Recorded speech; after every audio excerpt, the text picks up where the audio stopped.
Whenever a so-called credit repair guru is showing you their case studies or their client testimonials, they're showing you the investigation reports that are coming back from the credit bureaus, not imports from CRMs like Dispute Suite and all that, okay? Or we don't even know if it comes from there. They're unverifiable. Think about it. If we're trying to verify the accuracy of things, how can we verify the accuracy of something that's photoshopped or looks tampered with, right? That's why I show my case studies a lot differently. I log into the Credit Karma and we show deletions, deletions, deletions. You can't make that stuff up, okay? And another thing about looking up on YouTube, you want to make sure they have hundreds of case studies, because the importance of a case study to begin with in clinical trials, if you know how clinical trial products are ordained, they look at the randomizations of those case studies of the people that they pick. It's the same like a jury, they pick random people. So mathematically, they can quantify the most probable outcome of what is most likely the most accurate thing to happen for the vast majority of people. Okay, imagine if you lived in one small city that's a rural area in a state that's illegal to do credit repair to begin with. Let's just say Georgia, for example. Let's say someone lived in a trailer park and you got all your trailer park buddies, you got 20 people in the trailer park and you worked on their credit and you got some results. And then all of a sudden you thinking you're the god of credit repair, that you know how to do it because you sent something in your mailbox and it sent to the bureaus, and then 6 months later you got it back, and then you got to put it up on YouTube and lie to people that you did it in 2 weeks, because it's bullshit, because this video is going to debunk those liars. Anyone that comes at me to say I'm a liar or I'm making things up, they're a liar themselves, or they're just plain out stupid. This video will completely 100% debunk those morons, because here's the thing. If you look online where people, like, let's just say YouTube, disputes versus mail versus electronic disputes. All the people that are saying disputes are bad by electronic means are all saying the same exact thing, because they're all dumb. Want to know why? These people are claiming, even lawyers are lying through their teeth. Just because someone's a lawyer doesn't make them any different than you or me. It depends upon the degree of their lawyers, their case laws, their cases. So anyone that wants to whip their dick out and say, oh, I'm a lawyer, say how many cases have you won, who have you represented, what rich millionaires are your clients? Because here's the thing about lawyers. The badassest lawyers, the most baddest lawyers on the planet have the most expensive rich customers, because it's rich people that have the biggest problems. Poor people don't have the same problems as rich people. Okay, when these companies are getting the FTC after them or getting lawsuits or this or that, those are real lawyers, those are real problems. When people are going up to the Court of Appellate or Congress and arguing for our consumer rights, like the Fair Credit Billing Act was passed and the Fair Accurate Transaction Act was passed, okay? Those are real lawyers, okay? Those are real lawyers, not these guys that pass the bar, okay, think they know it all. They're just wannabes, okay? Not people that just had a YouTube channel for 1 year and think they know what they're doing. Not some kid in the ghetto that says, oh, do this, do that, okay? That's not who you want to learn from. And that's not who you want to work with unless you want to go the slow route. If you want to go the slow route, by all means, because in this video, I debunk that to the T.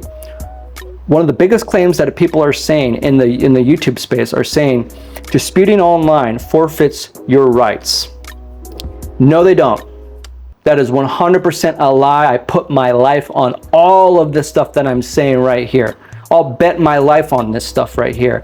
If you have money in the bank, you can bet right now, okay? I got $200,000 in the bank right now. I'll put $200,000 right now on this. I'll show my checking account right now, okay? And you can show yours, and we can bet on this. Go to the websites right here. Boom, boom, boom. All your rights are displayed right there. There is no entity, organization that can infringe upon your rights legally. Now, I'm not saying the bureaus don't, but they can't out openly, to which if you are really intelligent, I'm not talking about an amateur, because we're not talking about amateurs repairing credit, okay? We're not talking about amateur basketball players. We're talking about the NBA level. It's a completely different level. We're not talking about brokies here. We're talking about people that are rich, successful already, that have credit, that have real estate, okay? That have had hundreds of client successes, all right? We're not talking about you making some mistakes and then they infringe upon your rights. We're talking about, no, because if you actually knew what we knew, that wouldn't happen. And so that's the more reason why you should hire a professional, because the quality of service that you'll get out there, these people don't know what to do. And if you don't know how to file a dispute online, all the people that are making claims against electronic disputes, and I have no emotional disposition towards either or, it's just an observation. I have no interest in causing any controversy about this. I really don't. The only thing that I want to clear up here is some facts and fallacies, and I can prove it. Now, here's the thing. They're saying that it infringes upon your right. No, that's against the law. The bureaus can get sued for that. They do it anyway, okay? Think about all the things that you've mailed out before. They're still going to infringe upon your rights. And it's not necessarily they're infringing upon your rights, it's just that you haven't found a violation. Credit repair is very technical. These credit bureaus are trying to be a median intermediary and trying to just be the middleman. But they're not going to help you get it off. That's your job. The creditors are really smart too. Think about these credit card companies against you. Who's smarter? They have credit cards. They have data mining. They have all the resources and AI against you. Who the fuck do you think you are? Seriously, sending out mail when you go to their system and they know how to shrivel up that mail with the ACDV and destroy that dispute? Come on, you can't sit here and tell me you're getting results in 1 week, 2 weeks when you do stuff by mail or consistently for that. Don't cherry pick stuff. These YouTubers are cherry picking their results. You can't cherry pick random people in a case study. Don't misconstrue things. All right? You can't cherry pick your results. The good thing about my channel, I created a playlist, and you can see clear as day. I show you everything. Sometimes I show 1, sometimes I show 2, sometimes I show 50 things deleted, sometimes I show hundreds of things deleted. I have no control over that. I am not bashful to show you my work. I've already been successful for many years. I've already done what I wanted to do in this industry and still doing more. Okay? I've already proven that. I have nothing to prove. Now it's just this is what I do. Okay? Now here's the thing. You have other people that are saying if you dispute online, you can't upload, you can't write as much as what you want. You're given this little box. If you look right here, people are talking about this box right here. You can't send a full dispute online. No, you can't because you don't know how to do it. Remember, often when people don't know how to do things, they think other people can't. But when you have success like I have and my mentors have, then you already know that that's not true. Okay? There's no one that can tell me anything because I already have hundreds of consistent results from the methods that we've used. The advanced credit repair methods. There's levels of credit repair. Amateur, snail mail credit repair, and super high elite credit repair. And that's why people pay a premium for my service, because the people that see all these cheaper sites, they see these cheap competitors and these people, they're not buying into the bullshit. If you're smart enough to afford my fee, if you can afford my fee to begin with, chances are you're more intelligent than average. Okay? And you could see the bullshit. You know something's not right. That's why people will pay me my fee versus you giving out discounts, that person giving out discounts, or whoever giving out discounts, because they already know they're full of shit. They don't trust you. Okay? Now, if you're not intelligent enough to understand that you do not want to send your dispute in that little box, I don't need to help you. I'll tell you right now, if you're disputing like that, you're doing it wrong. That's not how you want to dispute. Okay? If you're going to dispute online, you don't write your dispute in the box that they give you there. And I'm not going to tell you where to do it. But if you're not intelligent enough to figure that part out, then you clearly do not know how to do credit repair. No wonder you're doing it the mail way, because you don't know how to dispute online. So I'm just going to tell you guys right now, there's a little section here. Where does it say? It says upload. It says upload documents. Supporting documents. You want to upload those documents online, okay? And if you're not uploading them online in a PDF file, then of course, you, dum-dum, are going to send them that way. And you might say, oh, well, every time I try to upload them, it says you can't upload them because you don't know how to do that either. There's a lot of things that these people don't know how to do. There's a lot of things that these people do not know how to do. And that's clearly why people are paying me a premium to get it done. Now, I want you to watch this, listen to this phone call that I had with a friend of, actually an employee of my old mentor, the founder of Lexington Law. That's who I learned from. And they have other credit repair companies that they work with. And this is just to show you, I collaborate with a lot of credit repair people, okay? People that have credit repair business. You can check out my review from Colin York and Son. His channel is pretty poppin', okay? He left me this awesome review. He has a successful credit repair company. He has nothing bad to say about me. I have nothing bad to say about him. And in full transparency, he is not bashful to leave me this public comment on our website and show you that's just basically what has happened. People like Colin don't have anything to hide. People like me have nothing to hide, okay? Start understanding what transparency is and what it isn't. And when you see some hater talking crap about me, you already realize they're jealous about my success.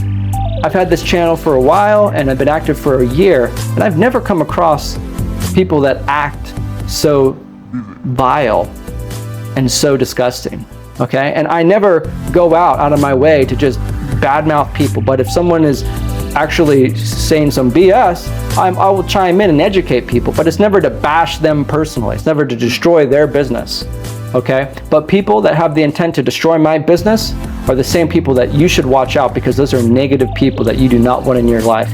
Those are dangerous, really nasty people that are just formalized hate mobs because they're losers. And this video is to shine light on what is true and what's not. In the YouTube community, there's a lot of bullshit, and I'm not the only one that agrees, because not everyone is looking on YouTube for credit repair. And that's why if you just go to Google, you'll find my website. Google is the leading search engine in the world. It has the most eyeballs in the world. They're probably the second largest company in the world. That's where our space is. Google, badcredit.org. You can see this article has 100,000 views of people that are intelligent in the finance industry, investment bankers, real estate agents, brokers that have bad credit too, that are learning, helping other people, referring. YouTube is more or less people that are just trying to get a lot of attention and giving out anything that can get attention. That's how YouTube is, how YouTube works, is that they give you what you want to see. If you want to see something, you're going to see it. You can see anything. If you want to see something that you want to see even though it's a lie, you're going to watch it even though it's a lie, because you're delusional yourself. You can't handle the truth. The truth, YouTube is not a truth website. You're not going to find the truth here. What you'll find is a lot of bullshit, and you waste your time navigating through the bullshit until you find a hidden gem, which is this channel. So guys, enjoy this phone call and listen to it. Listen to the whole thing, because that pretty much sums up what's going on in this industry. People are saying disputing online doesn't work, and that it sucks, and that you forfeit your rights, and that the creditors, if you dispute something online, then the creditor doesn't have to verify that the account belongs to you or verify the accuracy of the account. So could you just tell me, like, why you guys dispute online? How is it better? Yeah, so that's actually incorrect. To have accounts disputed, whether through mail or online, the creditor does have to go in and make sure that they are verifying the debts or accounts, whatever it may be. I just want to know a little bit more. So you were saying that you forfeit rights. Can you tell me what you meant by that? Well, it's not me, but it's other people. They're stating that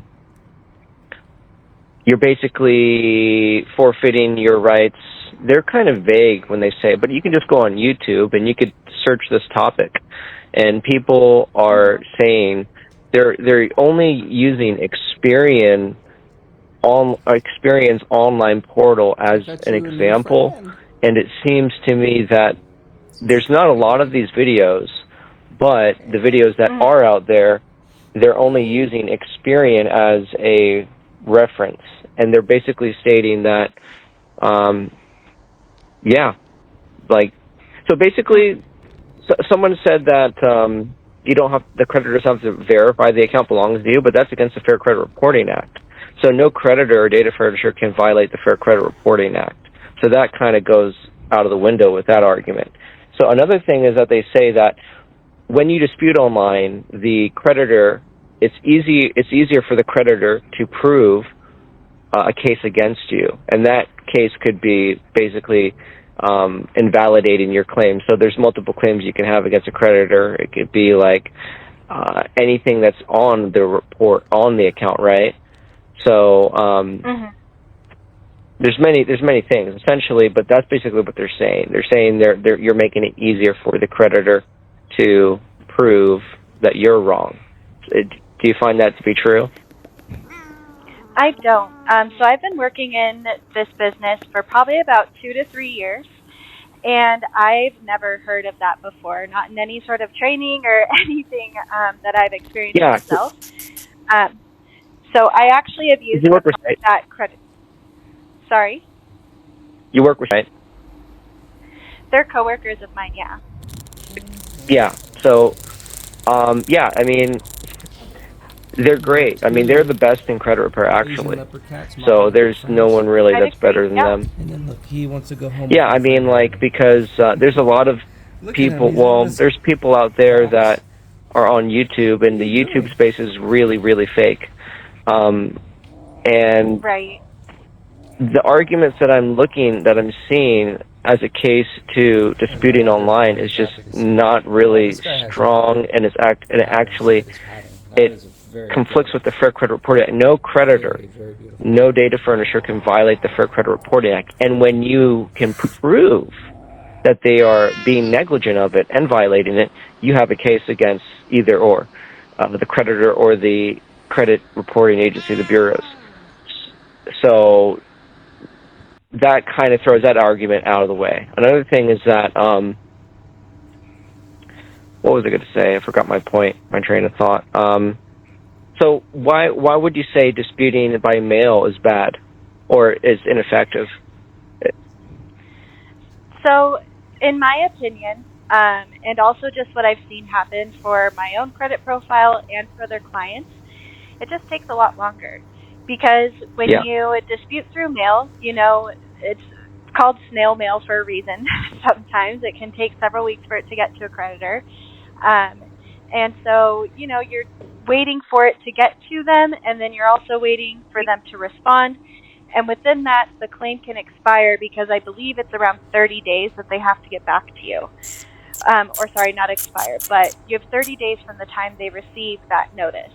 So by disputing electronically, it's just automatically sent to the credit bureaus. And then the credit bureaus have 30 days from the day that it's sent to them electronically to get back to you.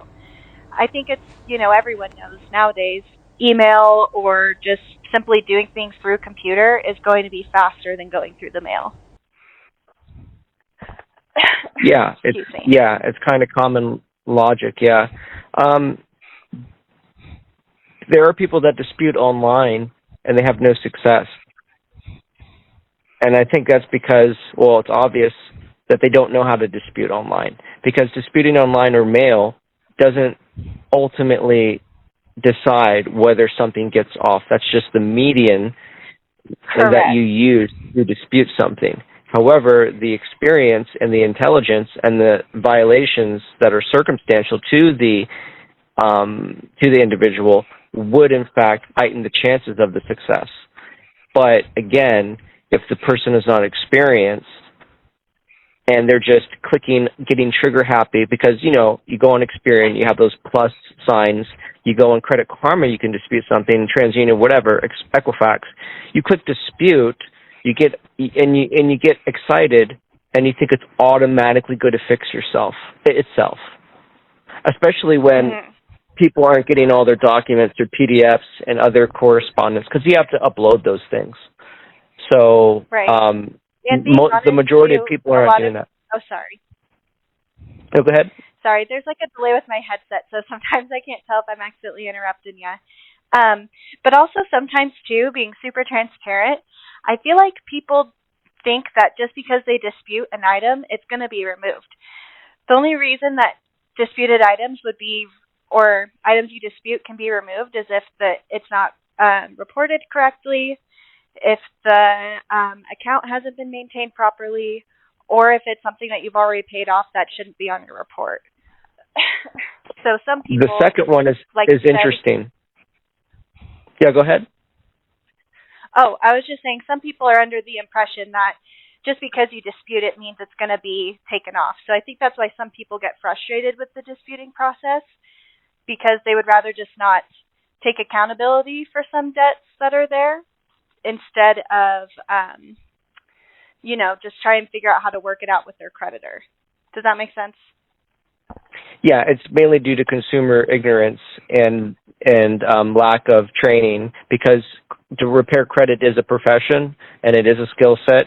The second option you said is poor maintenance of the account. Now, I think what you mean by that is the creditor maintaining it incorrectly. And from what I observed is when you have credit such as, you will be able to see that actually infringe upon the rights of the consumer, such as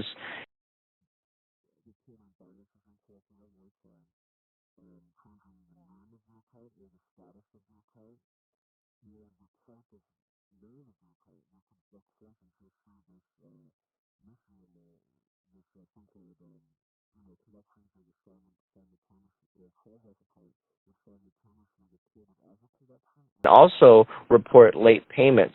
And so when you report a specific account, when a data furnisher reports a specific account in that fashion, you're getting dinged on multiple degrees, and that's going to affect your FICO, because the Metro 2 these changes, or just upload late payments and change 2 to 3 times for and it's hurting your score.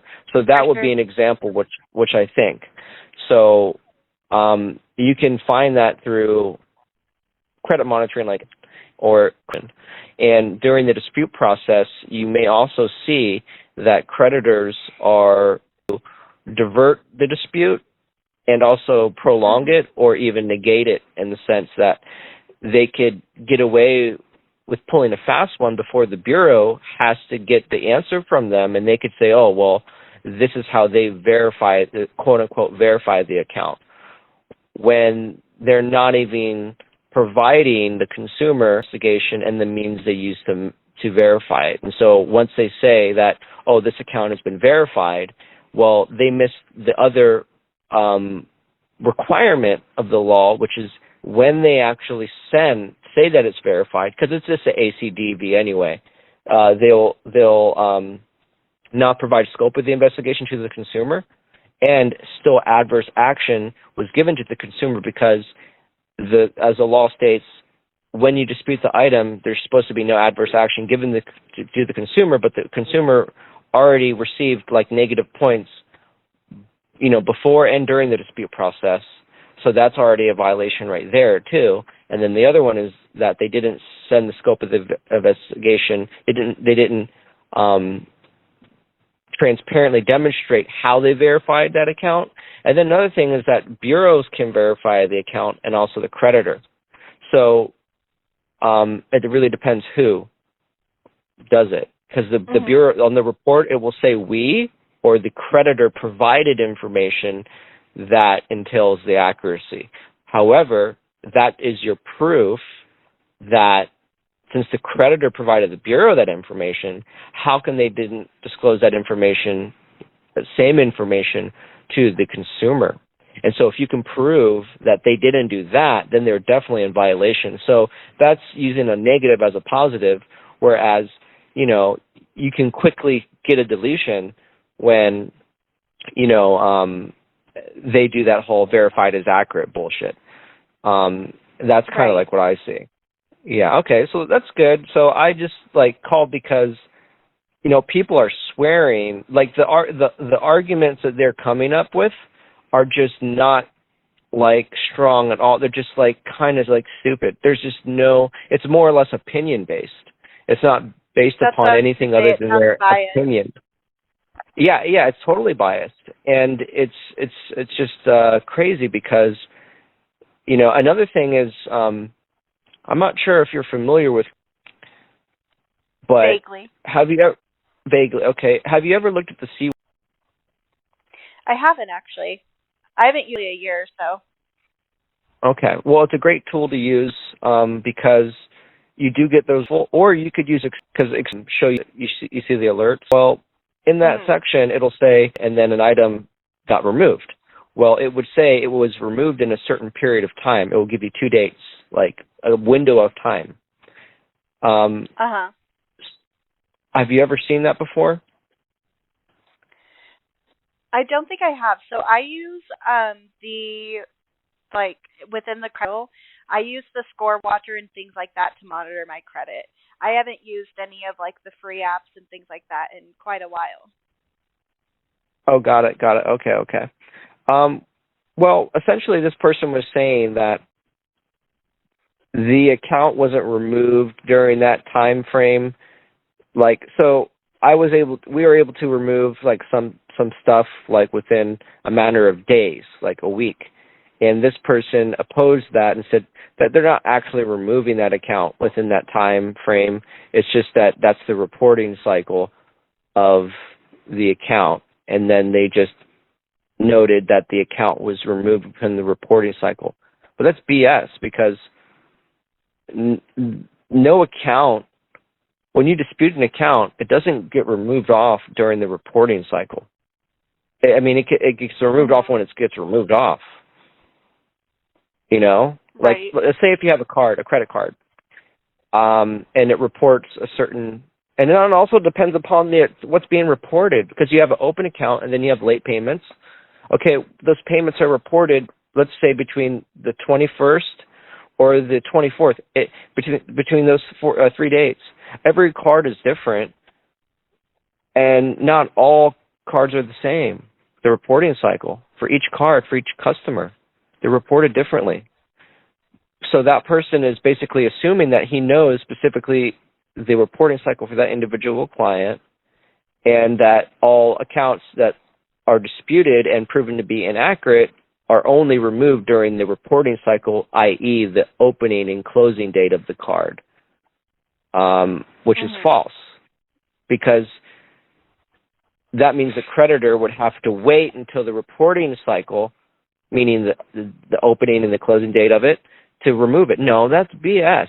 When the bureau gets alerted, it needs to be removed. But if you did something with the CFPB, or maybe the bureau even found that it was violation, the creditor would get the alert says that it needs to be removed. They would block it from being reported, and they would not allow that, that Metro 2 code to be to be reported.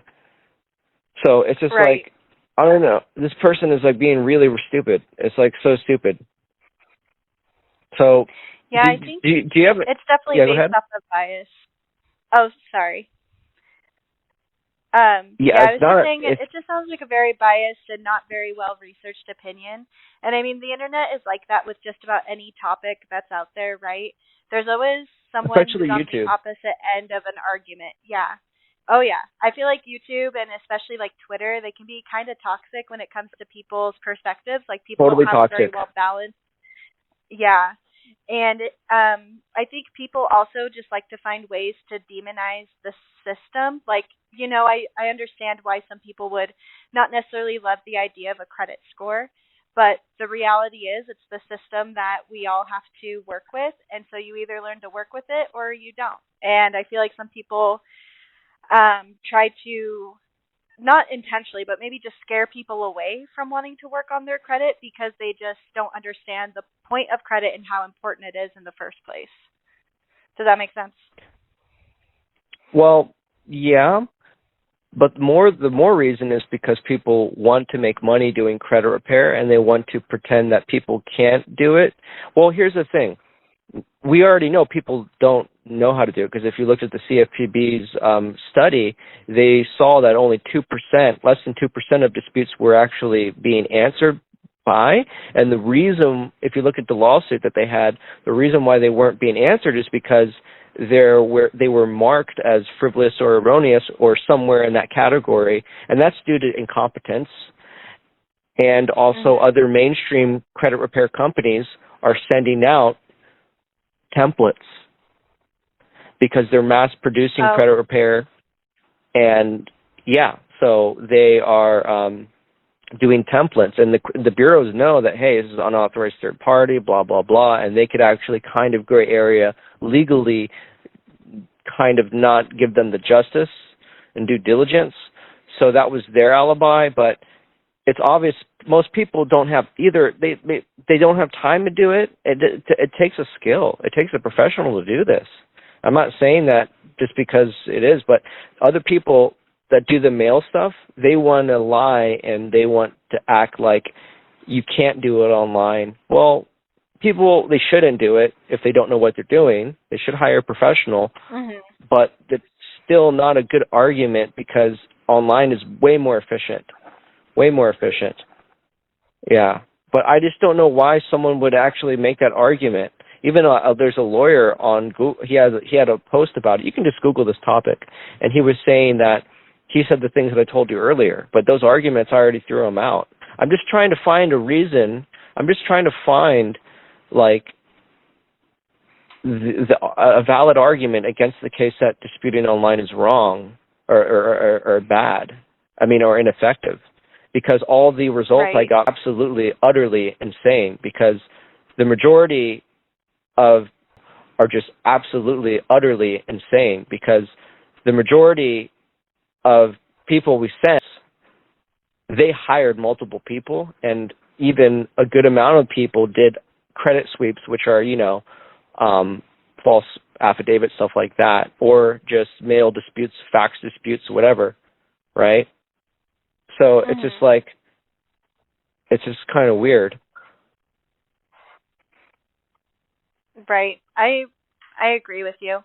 So tell me again, how do you know? We used to work together a long time ago. Oh, okay. Was it here at a credit repair company? Different credit repair companies, and also, still work there?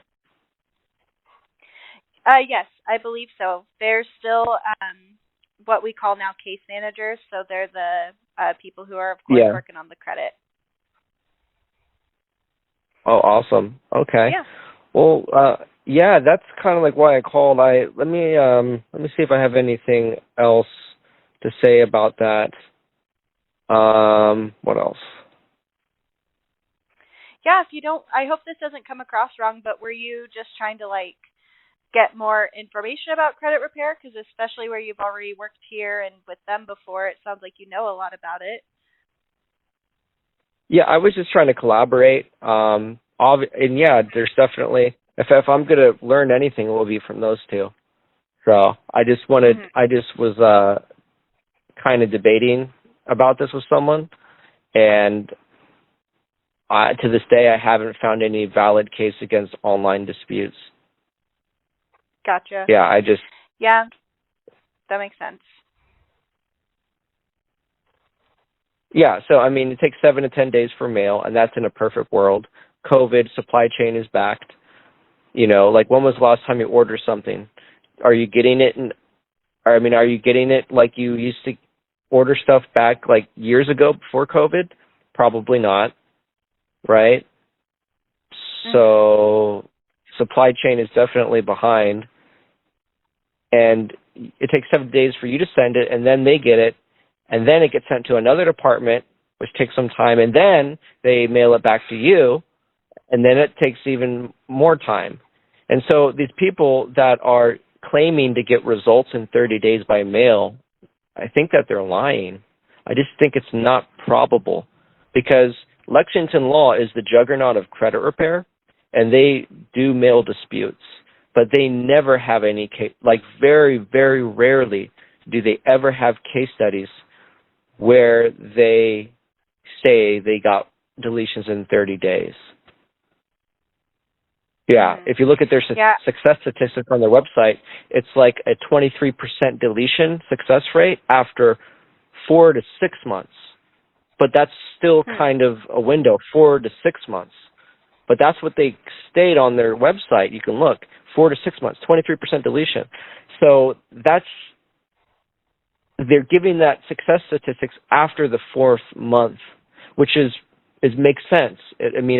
I'm dissecting this mail system, and it's just like, I don't see how you could possibly get results within, consistently. You can send a mailer to a creditor, and if they made a big violation, you could scare them like a debt collector, and you could get them to, I guess, maybe stop reporting it. Yeah, but the Bureau, they could re-report it. So I just don't I just don't see consistency in that. I really don't. The 2 months, yeah, I could see results in 2 months, yeah, like 55 days, but not 30 days. Yeah, it's one of those things too where it's definitely a case by case situation, but to say that that's how it is for everyone is I don't know. I don't really honestly know. Just because I'm not on the end of being the person who actually disputes. I'm just a consultant. But Got it. yeah, I understand your point. Okay. All right. Well, it was great talking with you. I'm sorry I took your time, but I just wanted to hear it from the horse's mouth since you work with those guys. Yeah, no, you're totally good. Feel free to call back with any questions you have at any time. We're here to help you. Yeah, thank you. All right, you have a great day. You too. Bye. Another thing that you want to pay close attention to is this bullshit that this lawyer has written, which is 100% based upon opinion. He's not citing any laws, any facts, and he is only stating his opinion, okay? This whole article is not backed by any case studies, by anything. It's just his opinion, okay? None of this is factual, and it goes completely against the results that I have for my clients. You see, all my clients have gotten results. And based upon what this guy is saying, means he is incompetent on how to dispute online, which when I watch the videos on how people dispute, that's not how you dispute online. And like I said, whenever you read something, make sure it's backed by evidence, not by opinion. Opinions don't mean anything in the real world, okay? And he's setting you up with a template. Templates are easily red flagged as erroneous or frivolous because they're templates, they're not customized. So this guy is this guy's a fake, 100% a fake. I don't care if he is a so-called lawyer or not. Lawyers are a dime a dozen, okay? Lawyers are a dime a dozen. You heard it, and it wasn't just coming from me, coming from multiple sources. The level of expertise I am in this industry is pretty high, and there's only one other person that I look up to in this industry, okay? That has a set of skills that no one I've seen. There's only one person that I know of that his skill set is unparalleled in this industry. No one can match up. No one has matched up to his level because he's been around for like 30 years and it's got tens of thousands, okay? I think he worked on 50,000 files in his personally, 50,000 files he worked on, okay? And I'm sitting here, thousands. He's tens of 50,000 files he's worked on personally, okay? So think about that. Take that experience into account. He don't have a YouTube channel, okay? Smart people probably not going to be found on YouTube. You're lucky that you have this video because I'm going to show you guys straight up, okay? I don't run a credit repair course. It's a skill set and it's a profession. I'm not in the business of selling information, okay? I'm in the business of actually providing people a service, all right? If they want the service, they can work with me. And I have the right to do that. Just because I decide not to share, I'm sharing my knowledge now. This should be adequate for you to make the best decision, to make the best. Now you know how to actually dispute online to a degree. You actually don't know the whole spectrum. There's a lot. There's a lot. But the reason why I post these videos is for you to just to kind of be pointed in the right direction and hire the right person. Because, like I said, you can't possibly learn this stuff by rummaging through all the bullshit on YouTube. It's going to waste your time. You're going to spend more time wasting your time learning how to do it the wrong way than you are the right way. I'm not trying to sell you anything other than my service, but I will sell it to you by earning your trust that I can do the job done, and that there's bullshit that people say that I will attest, that I will negate, that I will throw out, that I will debunk, things that I just won't tolerate. And when people start saying that I am a scammer or saying this, okay, we'll see. We'll see about that. All right? This is plain out disrespect. But anyway, don't really care. People talk too much. The results you can see. Go to my playlist. Look at my case studies. Okay? And I have tons more results that I can show that I'm good at post. And I have results from 10 years ago, 9 years ago, 8 years ago, 7 years ago, 6 years ago, 5 years ago, 4 years ago, 3 years ago, 2 years ago, 1 year ago, 1 day ago. I have results. Okay? And I have results coming 1 second from now. Bing! Okay? And the results are going to continue. And I'm going to continue to do this business how we've been doing it on a high advanced level. And that's just the plain out truth. So work with someone that has stood through the test of time. Don't just choose someone that has a fluke, has their 30 seconds of fame, and think that that's the route to success. Work with someone that have the track record. Work with someone that has a track record. Okay? Don't work with these fakes.